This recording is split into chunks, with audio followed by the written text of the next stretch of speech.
옛날 조선시대 임진왜란이 끝나고 온 나라의 백성들이 전쟁의 참화로 신음하고 있을 무렵 명나라에서는 사신을 보내 자신들이 왜란을 도와줬다는 명분으로 조선의 조정에 무리한 공물을 요구했습니다. 그들은 조선에서 나는 귀하고 값비싼 곡물 이외에도 조선의 여인들을 공녀로 데려가려고 무리한 요구를 하며 조선 조정을 겁박하였습니다. 당시 왜란 이후 피폐해진 국토를 복구하기 위해 안간힘을 쓰던 조정은 명나라의 요구가 무리인 줄 알면서도 외면할 수가 없었습니다. 그리하여 조정의 관원과 명나라에서 온 사신 중 일부가 조선의 젊고 아리따운 처녀들을 명나라로 데려가기 위해 조선 팔도를 들쑤시고 다니며 어린 처자들을 잡아들였습니다. 그러던 중 옛날 남양반도의 해변 마을인 서신의 홍범리로 관원들과 명예사신들이 들이닥치게 되었습니다.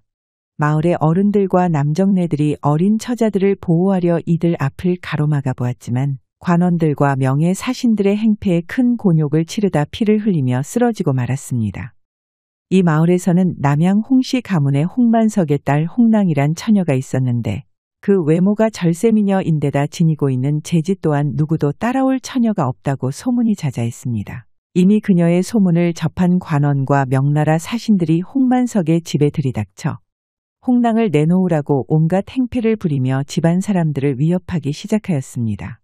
아가씨는 대감마님과 출타 중이십니다. 먼 친척 되시는 분이 상을 당해서 언제 돌아올지는 저희도 모르겠습니다요.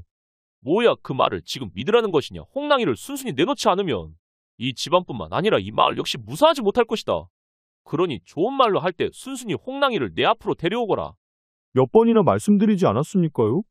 아가씨는 집안에 안 계신다고요? 아무래도 좋게 말로 해선 안 되겠구나. 이자들을 끌어내고 온 집안을 샅샅이 뒤져라. 관원들과 명예사신들이 홍랑의 집안을 뒤지며 집안 사람들을 괴롭혔지만 그 어디에서도 홍랑의 모습은 보이지 않았습니다. 그 시각 홍랑은 자신의 부모 손에 이끌려 마을의 뒷산으로 몸을 피신하고 있었는데 마을에서 들려오는 비명과 통곡 소리에 괴로운 마음이 끓어올라 그녀의 눈에서 눈물이 멈추지 않고 흘러내렸습니다. 여보 어떡해요? 저들이 이곳까지 들이닥치면 그땐 우리 홍랑이를 어떻게 지켜낼 수 있어요? 다른 방법이 없소. 저들이 물러날 때까지 여기서 홍랑이를 지키는 것 외에는 이미 마을을 빠져나가는 길은 저들에 의해 다 막혀 있어서 피할 수 있는 곳은 이것뿐이요. 홍랑은 자신의 부모들이 하는 말을 들으면서도 묵묵히 앉아만 있다. 어느 순간 눈물을 멈추고 담담한 표정으로 말했습니다. 아버님, 어머님 더 이상 이곳에 숨어 있어서는 안 될 것 같아요. 그게 무슨 말이냐 얘야. 저 하나 살겠다고 이곳에 계속 숨어 있었다간 우리 집안 사람뿐만 아니라 마을 사람들까지 모두 위험에 빠지게 될 거예요. 그래서 어떻게 하겠다는 것이냐? 너 설마? 네, 제가 저들에게 잡혀가면 다른 사람들은 모두 무사할 수 있어요. 안 된다. 그것만은 절대 안 돼. 안 된다. 홍랑아 널 어떻게 저들에게 보내. 무슨 일이 있어도 그것만은 절대 안 될 일이다. 홍랑의 말에 그녀의 부모가 길을 쓰고 그녀를 막아섰지만 담담한 표정으로 말하는 그녀의 뜻을 꺾지 못하였습니다. 명나라의 공녀로 끌려가면 어떤 고초를 겪는지 알고 있느냐? 네, 알고 있어요.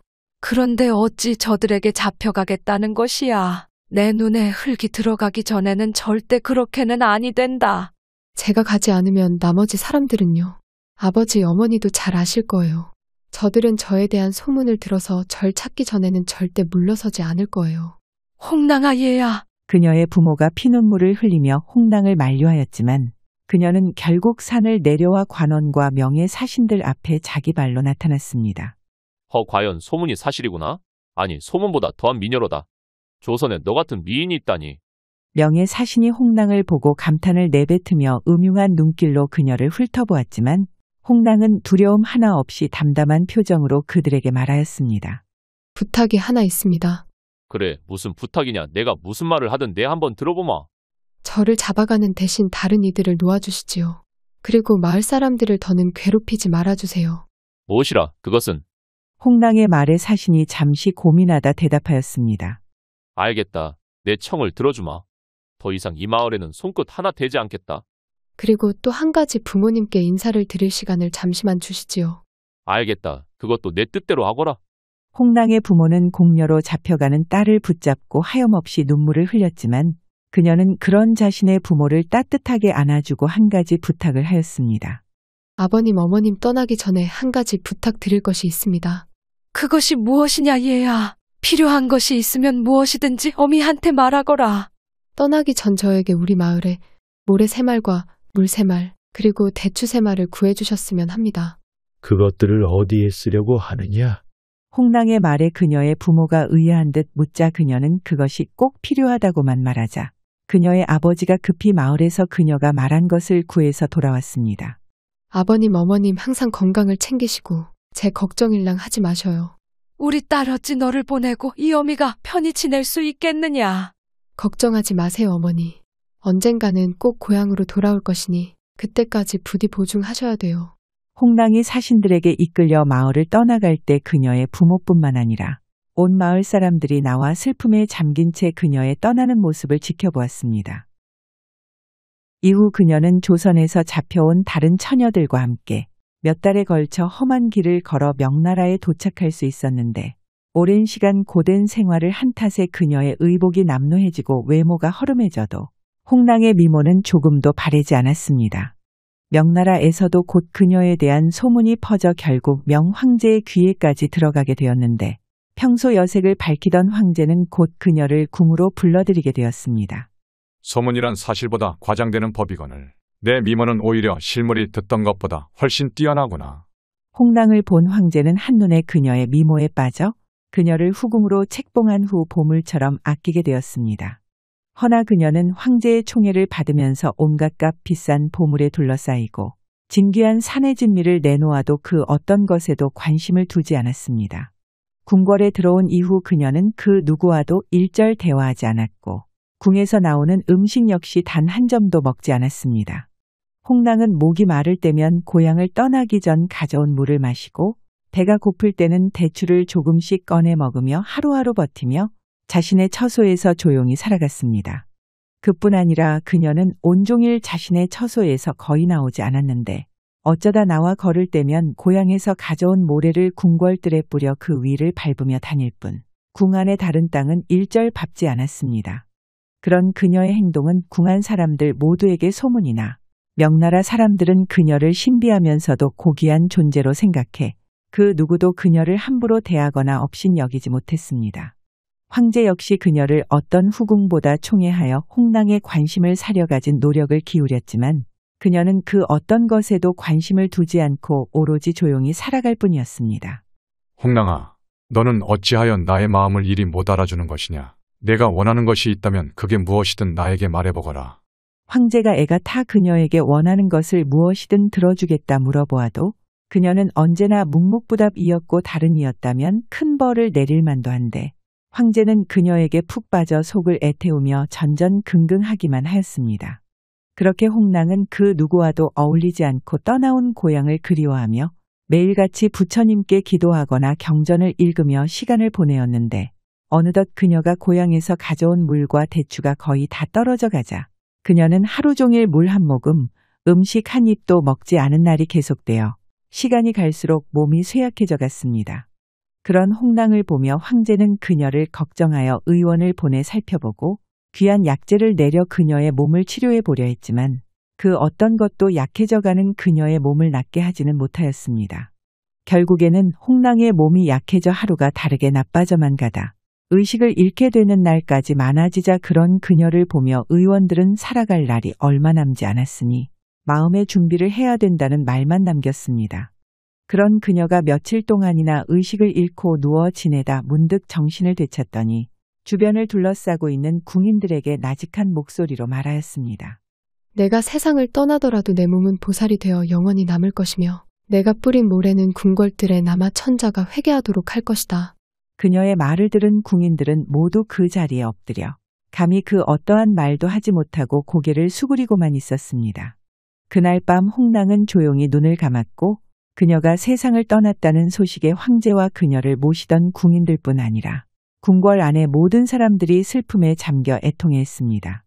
황제는 홍랑의 장례를 성대히 치러 그녀의 영혼을 달래주려 했지만 그녀가 세상을 떠난 지 3일이 지나자 그는 갑자기 깊은 병을 얻어 병석에 눕고 말았습니다. 궁궐에 있던 의원들뿐 아니라 명나라 안에 이름난 의원들을 불러 모아 귀하다고 알려진 온갖 영약들을 갖다 황제에게 먹여봤으나 그 모든 것이 부질없을 정도로 황제의 몸은 급속도로 나빠져만 갔습니다. 그렇게 황제가 병석에 누운 지 며칠이 지난 어느 날, 그는 사경을 헤매는 와중에 한 가지 꿈을 꾸게 되었습니다. 꿈속에서는 그가 그토록 총애하던 홍랑이 예전의 그 아름다운 모습 그대로 자신의 앞에 나타났습니다. 홍랑아, 홍랑이 아니더냐? 그녀를 본 황제는 너무나 반가운 마음에 그녀에게 다가갔지만 이상하게도 그가 그녀 앞에 다가서려 하면 그녀와의 거리가 멀어져 조금도 좁혀지지 못하고 계속해서 멀어져만 갔습니다.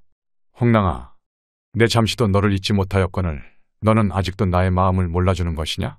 황제가 애끓는 마음으로 그녀에게 애원해 보았지만 그녀는 조금도 동요하지 않고 담담한 눈길로 그를 쳐다보다 말하였습니다. 폐하, 제가 폐하 앞에 나타난 것은 한 가지 드릴 말씀이 있어서입니다. 그래, 그게 무엇이냐 무슨 말이든 해보거라. 폐하께선 평소 방탕하고 사치스러운 생활을 끊으시고 부처님 앞에 참회하여 백성을 아끼는 성군으로 다시 태어나셔야 합니다. 그리고 정성을 다해 저희 모습이 담긴 보살상을 만들고 돌로 만들어진 배에 태운 후 무쇠사공 12점과 함께 저희 고향으로 돌려보내주시어요. 그리하시면 폐하의 병도 나을 뿐 아니라 이 나라 역시 평온해질 것입니다. 홍랑의 말에 황제는 알겠다고 연신 고개를 끄덕이다 문득 잠에서 깨어나게 되었습니다. 며칠 동안이나 혼수 상태에 빠져있던 황제가 깨어나자 궁 안 사람들은 기뻐하며 부산을 떨었지만 잠시 후 황제의 명에 모두들 의아한 생각에 빠지게 되었습니다. 황제는 어명을 내려온 나라 안의 장인이라 소문난 석공들과 쇠를 잘 다루는 장인들을 불러 모은 후 홍랑이 꿈에서 말한 대로 그녀를 닮은 보살상과 돌로 만들어 뜰 수 있는 배, 그리고 12점의 무쇠사공을 제작하게 하였습니다. 황제 자신은 방탕하던 생활을 접고 100일 기도에 들어가 홍랑의 넋을 위로하고 지난날의 자신의 잘못을 회개하며 정성을 다해 기도하였습니다. 시간이 흘러 돌로 만든 배와 무쇠사공이 다 완성이 되고 홍랑의 보살상 역시 거의 다 완성이 돼갈 무렵 갑자기 보살상이 두 조각으로 쪼개져 버리는 일이 발생하였습니다. 이제껏 잘 만들고 있던 보살상이 갑자기 부서져 버리다니 이게 어찌된 일인가? 폐하 석공들과 모든 장인들이 그 원인을 찾으려고 애쓰고 있으나 아직 정확한 이유를 찾지 못하였습니다. 무슨 방법을 쓰던 보살상을 완성해야 한다.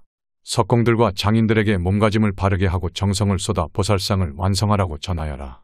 황제의 성화의 신하들은 보살상을 만드는 석공들을 독려하여 모든 심혈을 기울여 다시 보살상을 만들게 되었는데 두 번째 보살상 역시 거의 다 완성해 갈 무렵 이전과 같이 반으로 부서져 버리는 사건이 발생하고야 말았습니다. 어찌하여 두 번이나 이런 일이 발생한단 말이냐? 도대체 무엇이 잘못됐단 말인가? 폐하 석공들은 잘못이 없습니다. 그들은 매일같이 몸을 단정히 하고 자신들의 모든 혼을 쏟아부어 보살상을 만드는 일에만 매진하고 있사옵니다. 그것은 짐도 알고 있다. 그들의 잘못이 아니라 모든 것이 짐의 부덕함 때문이로구나. 잠시 석공들과 장인들을 쉬게 하여라. 황제는 괴로움에 빠졌지만 100일 기도를 멈추지 않고 정진을 하던 와중 어느 날 밤 꿈에 홍랑이 또다시 모습을 드러내게 되었습니다. 홍랑아, 내 말대로 돌로 배를 만들고 무쇠 사공 역시 만들어 보았지만 보살상만은 완성하지 못하였구나. 내 지난날의 과오를 씻고자 부처님 앞에 100일 기도를 드리고 있지만 나의 정성이 부족하여 발생하는 일 같아 너에게 죄스러울 따름이다. 폐하, 저를 보십시오. 홍랑이 예전과 다르게 따뜻한 음성으로 황제에게 말하자 황제는 눈물이 가득한 눈으로 홍랑을 올려다 보았습니다. 저의 모습을 잘 보셨다가 보살상에 그대로 새겨 넣으셔야 합니다. 너의 모습을 새겨 넣으면 보살상이 완성될 수 있겠느냐? 네, 그리하시면 분명 보살상이 무사히 만들어질 것입니다.